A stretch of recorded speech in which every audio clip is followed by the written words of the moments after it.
Tanner Ehmke, who is the manager of CoBank's Knowledge Exchange Division, is joining us, kind of taking a broad look at kind of conditions and the research they're doing, kind of moving forward. We talked just a little bit about the proteins.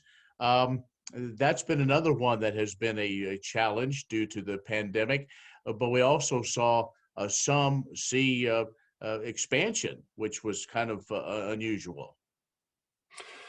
Yeah, I think going back to China here is the impact is going to be felt in animal proteins definitely with the expansion of the hog herd.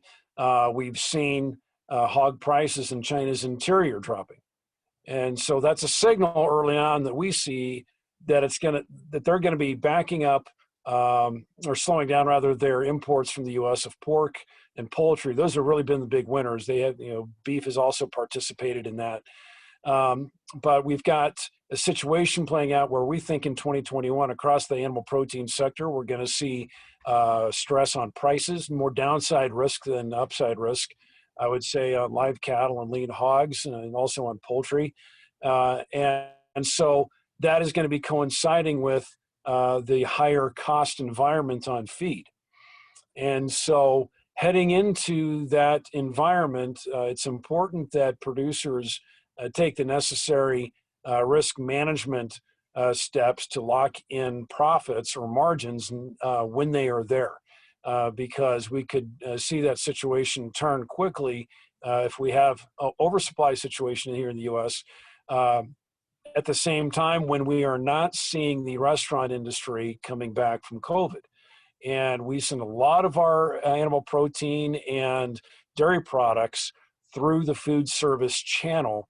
And as long as we continue to see COVID-19 cases increasing and the death numbers increasing and state and local governments imposing restrictions and people just choosing by themselves, irrespective of policy, to not go to restaurants and to consume food through those food service channels, that's going to be a negative on animal protein consumption and dairy consumption through those channels. Now, the winner here has been through grocery sales. That's been the upside. But when you've got this supply chain, we have a supply surplus situation, and you're not seeing the recovery in the restaurant industry, then you've got to start looking for other export channels as the relief valve on those supplies. And so it's going to be important that we have a weakening dollar and, more importantly, good trade policy with these these markets and emerging economies that demand our high quality beef. I do want to maybe just take a half step back, ask you about corn.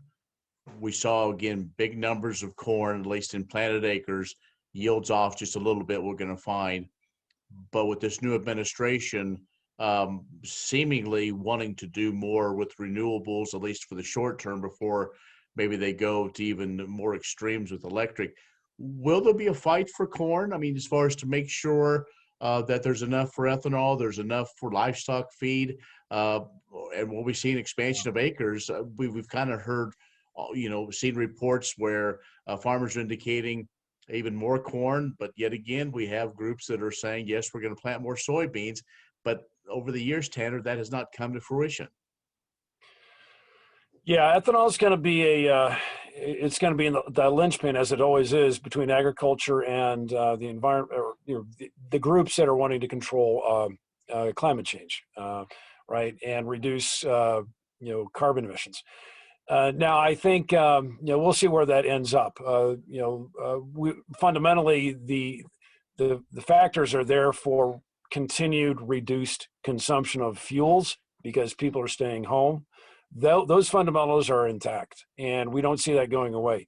Now, if a Biden administration were to perhaps increase the blending mandate or to allow for more ethanol consumption, that would be a positive. But that would be against a very strong headwind of a consumer who does not drive as much, and a lot of those cars are parked for good.